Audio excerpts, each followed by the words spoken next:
This is Law Bites, a podcast with Michael Geist.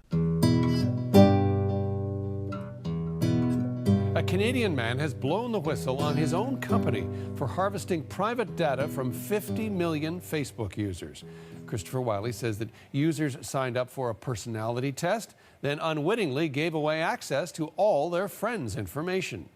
If you were a friend of somebody who used the app, you would have no idea that I've just pulled all of your data. His company is called Cambridge Analytica. It's based in England and worked on U.S. political campaigns, including Donald Trump's. The company collected data that could be used to predict and influence voters' choices during the election.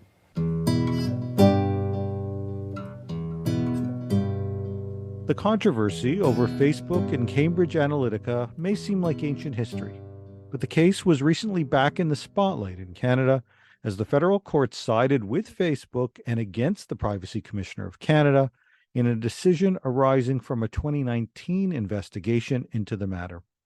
The Privacy Commissioner had ruled against Facebook, but Facebook disagreed with the findings and took the matter to court.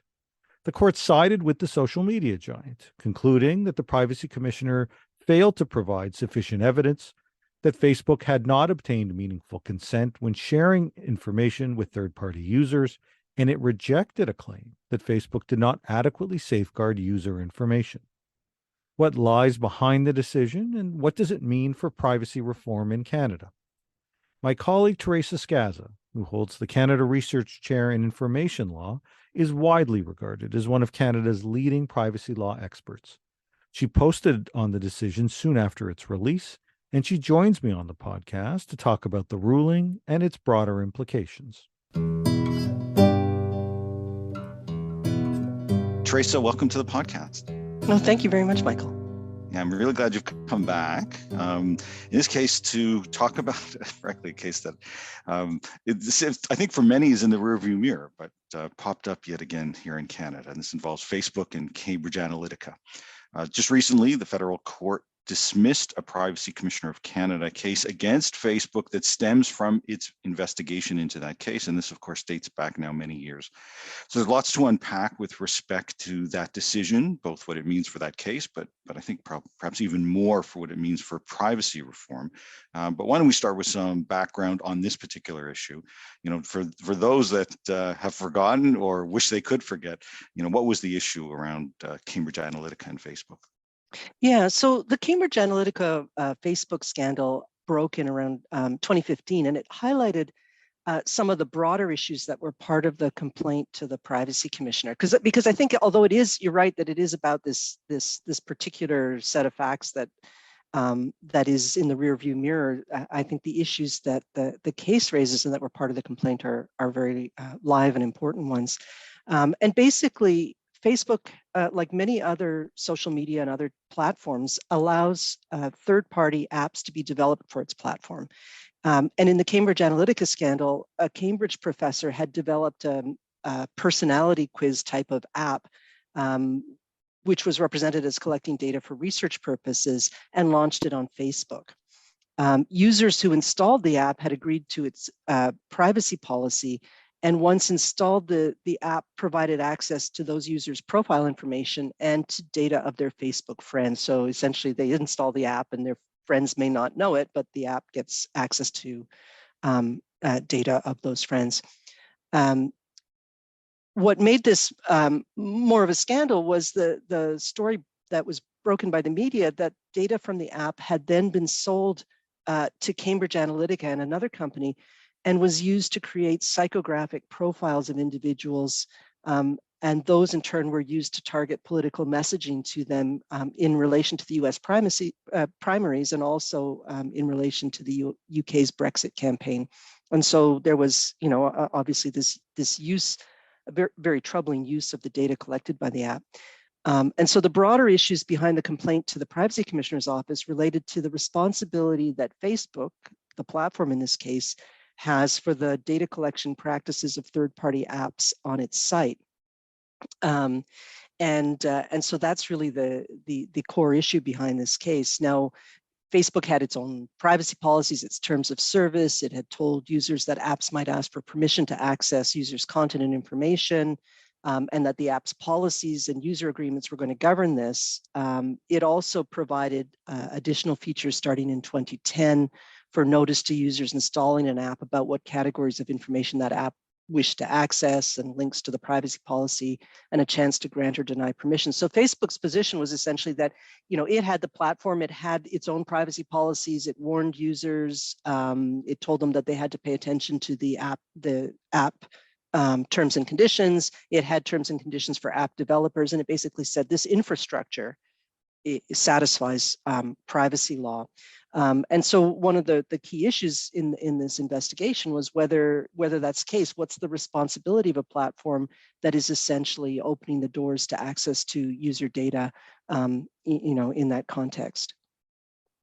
Okay, so clearly a case that attracted global attention, both because of the role that Facebook plays in social media and more broadly, but in particular the connections that were ultimately made into the political realm and the influence that some of that had. The case has ultimately resulted in investigations around the world with billions in penalties in some cases. You mentioned the Canadian investigation. Can you unpack a little bit what happened in Canada? What brought this case now to Canada, and what commissioners got involved? The scandal part involving potential the selling of the data and the interference with the election, that was less of an issue in Canada than it was in the UK or the United States.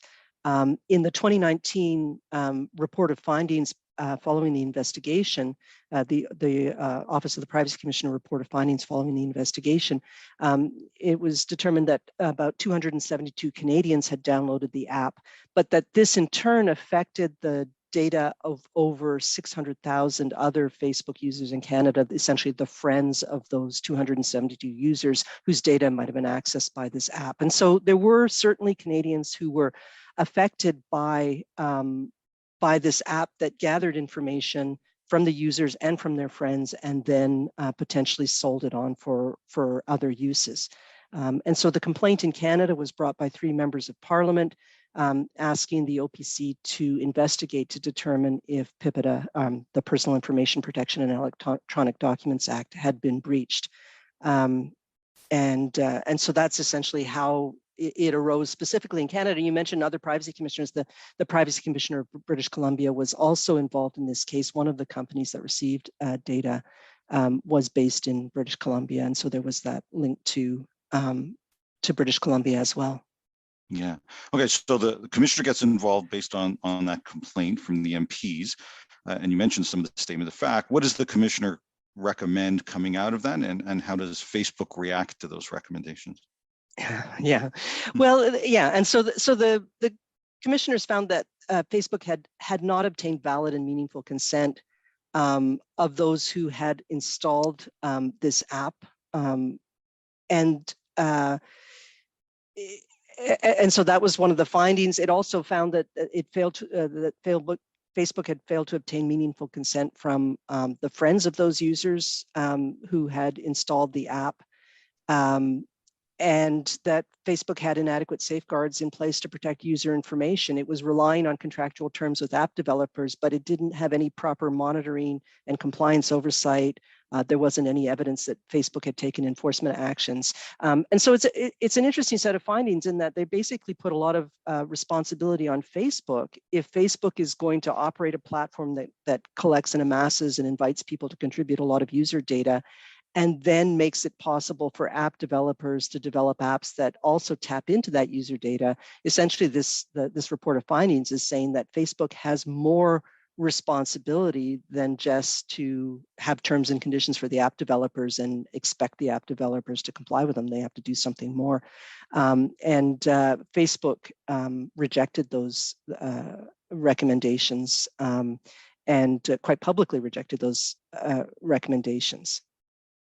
Yeah, so Facebook's just not on board. And for those that have encountered Canadian privacy law, one of the frustrations, one of the reasons that we've seen calls for reform is that there isn't order-making power. It's a recommendation, and if you want to go further, you've got to go to the federal court, which is what happened here, right? The Privacy Commissioner doesn't get, Facebook's not on board with the findings and the recommendations, so we go to the federal court. For those that are unfamiliar, once we go to the federal court with one of these PIPEDA cases, what happens?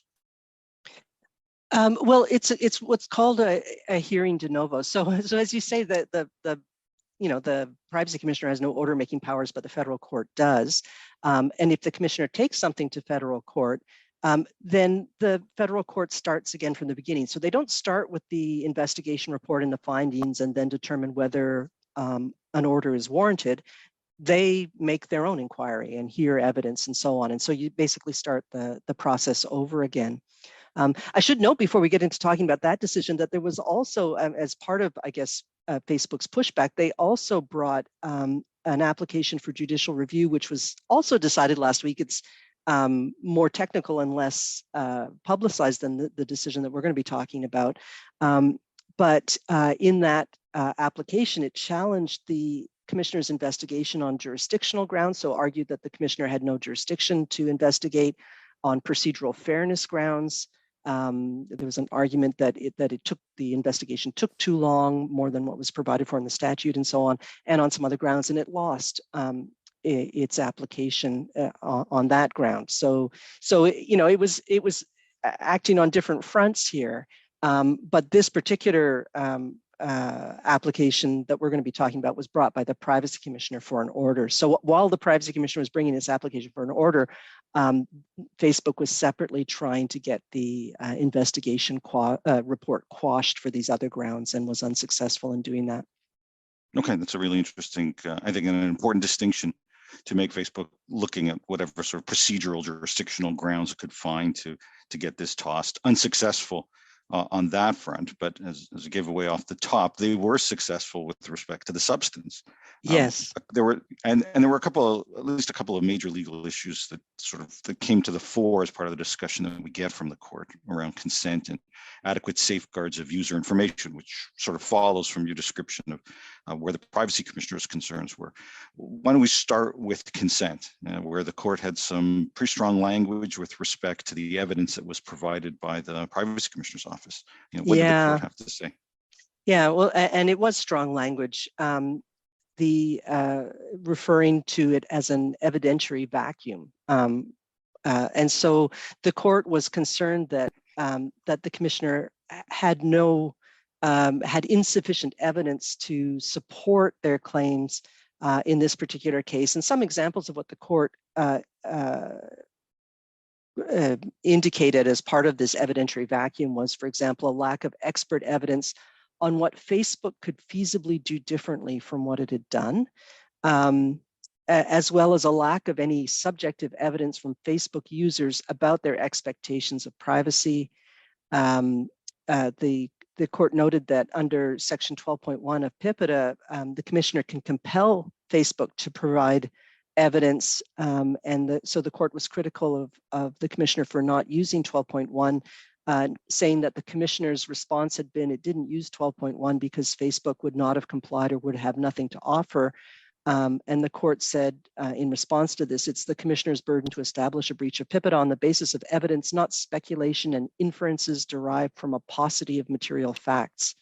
And the court complains that it's being asked to draw too many inferences in this case about what users would or would not read when they saw different privacy policies, about what they might find discouraging, about what they would or would not understand, and so on.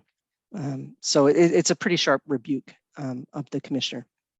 Yeah, it certainly was, and it's hard to understand why the privacy commissioner's office wouldn't have at least tried to obtain some of this information. But there are other elements of the judge saying that he just doesn't have something to work with that I think raised some concerns, and you certainly raised them in a post that you wrote about them. You just mentioned, for example, judge saying, well, how am I supposed to know about people's reasonable expectations here?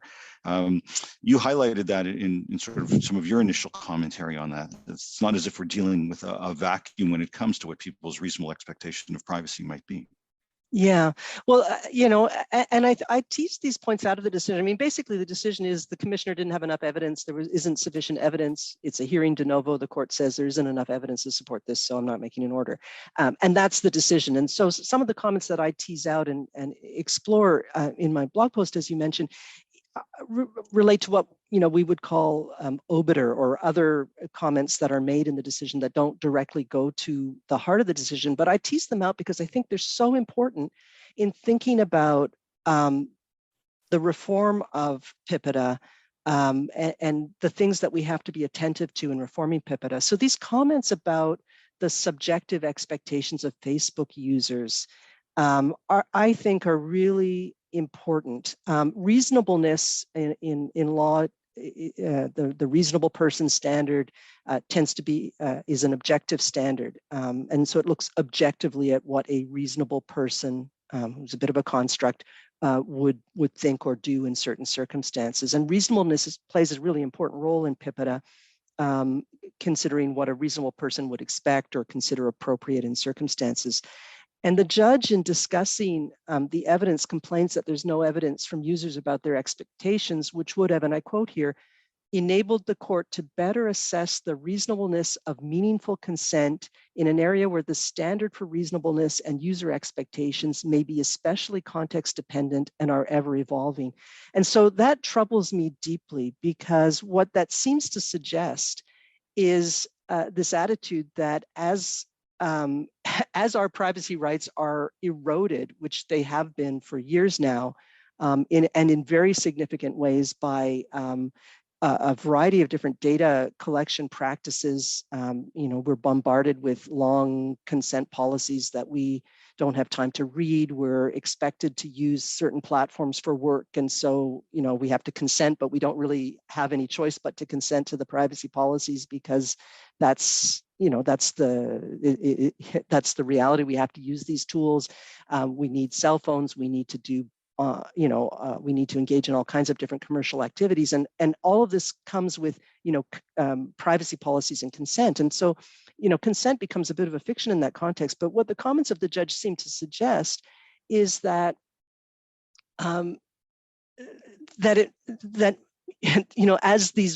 as our expectations of privacy are eroded by this context in which we operate, then the reasonable expectation of privacy also diminishes and is eroded. And to me, that's incredibly dangerous. And the Supreme Court of Canada, admittedly in charter cases, has talked about the reasonable expectation of privacy as being a normative standard. That the question is not what do people, let's figure out who reasonable people are and think about what they expect in this, context in which we find ourselves, but rather think about it normatively, in a sense, what the reasonable person should be entitled to expect in those circumstances. And so that protects the reasonable expectation of privacy and gives us a sort of something to hold on to in a context in which, we're really fighting against the current in terms of the desire to collect more and use more and more of our personal data in a whole variety of different contexts. So I think that those comments in the decision are really concerning and really important, and highlight the need to emphasize the importance of a normative approach to reasonableness in this data protection law and in other ones. Yeah, indeed. I mean, your comments sort of bring to mind the famous line from Scott McNeely of Sun Microsystems: if you have no privacy, get over it. And if that's the approach that you take with respect to what your reasonable expectation is, then it really is a move to zero in many respects, and that surely can't be the standard that we establish in Canada. The decision also focuses on the adequate safeguards. It's Facebook's responsibility with respect to adequate safeguards, and there the judge seems to be making a plea to Parliament in some ways to sort of get on with privacy reform, talking about the submissions that came both from Facebook and from the OPC about what the law could be or should be, but he suggested that it's not the role of the court to step in with its view. It's up to Parliament to act. Was that your take on it? And what signal do you think this sends with respect to to PIPEDA reform, Bill C-27, which has languished now for months, indeed, I think even really for years, if we go back to the earlier bill that was introduced by Navdeep Bains. Yeah, yeah, and those comments are really interesting because they start with this, this call, what sounds really like a call to Parliament to reform the law, and they finish with essentially a chastisement of the commissioner for trying to enforce a law that he doesn't have, that he wishes he had, but he doesn't have. So it's hard for, I read that and I have these mixed feelings about whether it is a rebuke to the commissioner for trying to enforce the law that he thinks Canadians deserve, or whether it's a call to action to Parliament, and maybe it's both. But I think it's quite telling that we've allowed PIPEDA to become so out of date and unfit for purpose, essentially, over the years, as the data, the context for data, as the data-driven society has changed so dramatically, our privacy laws simply haven't kept up. And so, the commissioner is trying to interpret PIPEDA in this current and contemporary context where there are so many threats to our privacy and to collection of personal data and the ways in which it's used and disclosed and so on.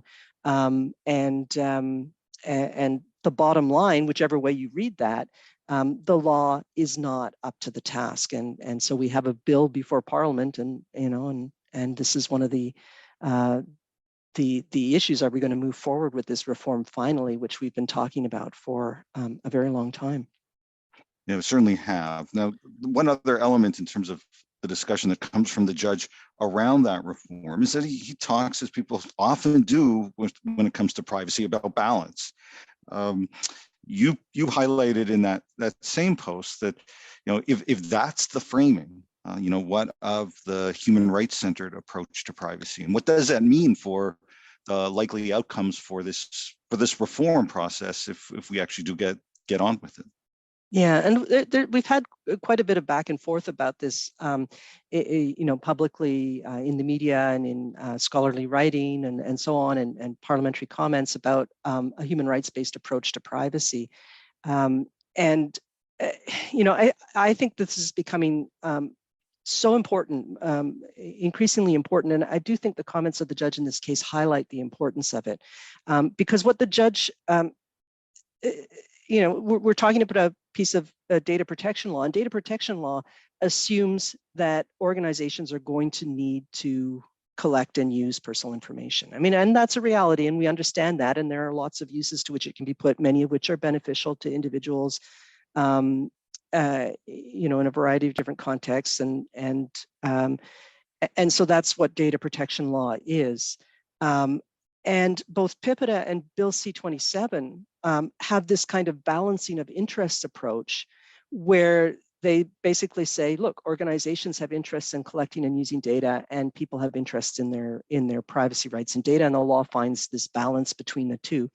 A human rights-based approach would make it clear that fundamental human rights, and those associated with privacy, of course, relate to dignity and autonomy, but freedom of expression and association are also impacted by privacy, the right to equality, and so on.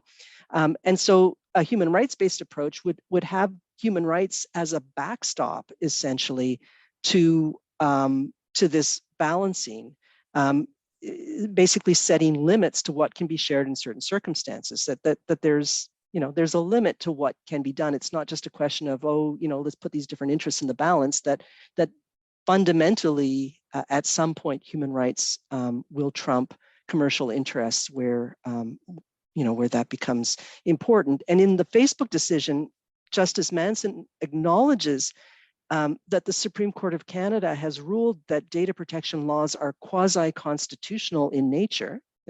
There isn't a general right to privacy in the Constitution, but these laws have a quasi-constitutional character because of the importance of the rights that they protect.